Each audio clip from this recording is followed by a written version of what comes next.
আসসালামু আলাইকুম, কেমন আছেন? দেখছেন আম্মু কি সুন্দর পোস্ট ডিম রান্না ভাজি নিয়েছে। এখন এটাকে রান্না করবে, ভাপে দিয়েছে। এটাকে একটু পেঁয়াজ দিল। এখন লবণটা দিয়ে দিচ্ছে, বাটাটা দিয়ে দিল,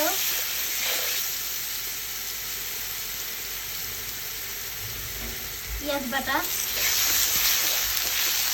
ডিম বাটা। দেখছেন আপনারা সবাই ভালো করে খেয়াল করে দেন। টমেটোটা দিয়ে দিচ্ছে,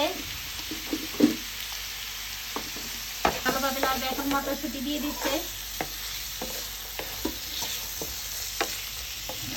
1 চামচ হলুদের গুঁড়ো, 1 চামচ মরিচের গুঁড়ো। মশলা যত কম খাবেন ততই স্বাস্থ্যের জন্য ভালো। এখন হালকা মশলাটা কষানোর জন্য হচ্ছে আমি পানি দিয়ে দিবে। কি সুন্দর করে আমি কই মাছটা রান্না করে রাখছে ভোর রাতের জন্য। এটা আর এইটা দিলে এটা কষানো হয়ে যাচ্ছে। এখন একটু পানি দিয়ে দিবে।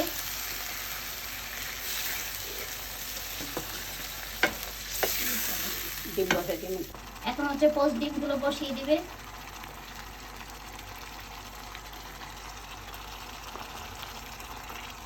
এটা কি সুন্দর করে বসিয়ে দিচ্ছে।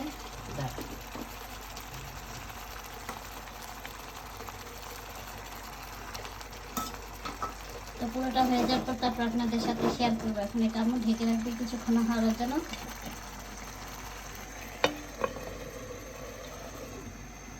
আর কারো যদি এরকম ফ্রাই প্যানের ঢাকনা ভেঙে যায় না, আমার মতো এরকম করবে, ফালাবেন না কিন্তু। ধনে পাতাটা দিয়ে দিবে। তরকারিটা হয়ে গিয়েছে, ঢাকনাটা দিয়ে ঢেকে রাখলো।